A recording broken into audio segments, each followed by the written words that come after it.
that upper head carriage. But people think this dog's got beautiful reach. This dog has zero reach.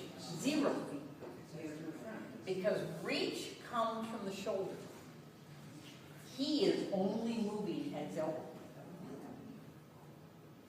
And the farther upright a dog holds its neck, by itself or with your lead and collar, the more they throw the front legs as opposed to reaching with the leg.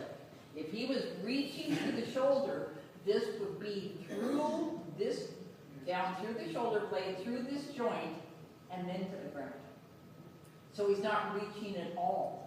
That is strictly throwing his front leg, which is absolutely exhausting.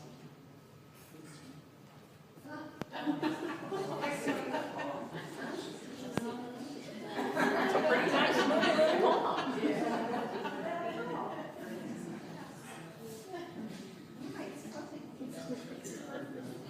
Very, very nice moving black coat.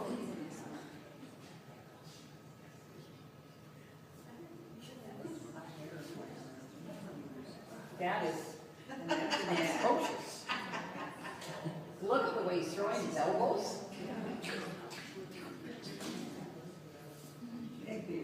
Somebody thought it was true. Very, very pretty moving Afghan. Nice balance.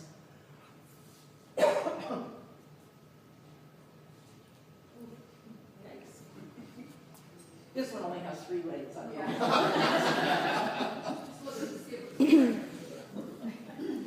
Farther forward than the end of his nose.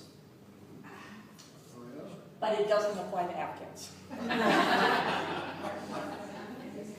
And according to the law of physics, the steeper your croup, and Afghans have just about the steepest croup of any breed, the less rear extension you have. And that doesn't apply to Afghans either. And nobody knows why. And I've been trying to find out for 30 years. Nobody knows why Afghans can move against the law of nature. No other breed can. And then, even though bulldogs move very different coming and going, they are as balanced from the side as any other breed is, if they're correctly made. Oops. When a bulldog is coming at you, you should always be able to see these rear legs back there. Their rear is much narrower than their front. They're a pear-shaped dog. But a bulldog has a perfect square between its front legs, standing and moving.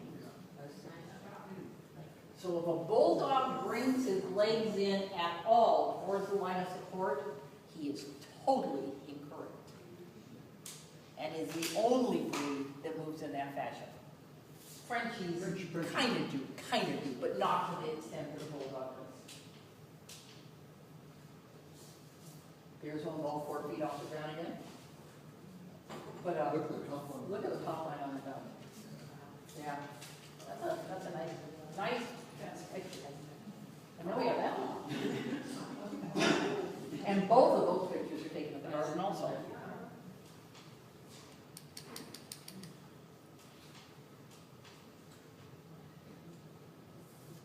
You're all going to think twice about the action, aren't you? Beautiful. And this dog is 2-legged. Dalmatians, as most breeds, there's a few exceptions, but most breeds should be 50% above the elbow and 50% below the elbow. This one has a little bit too much leg. He is over-angulated. If you drop your plumb line from the ischium, the bone that sticks out right there to the ground, that line should land on the tips of their toes.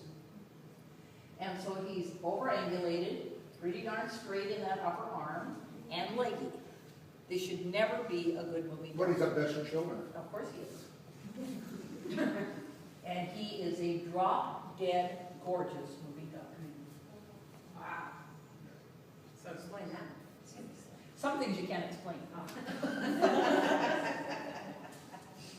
You cannot believe how much you can improve motion with conditioning.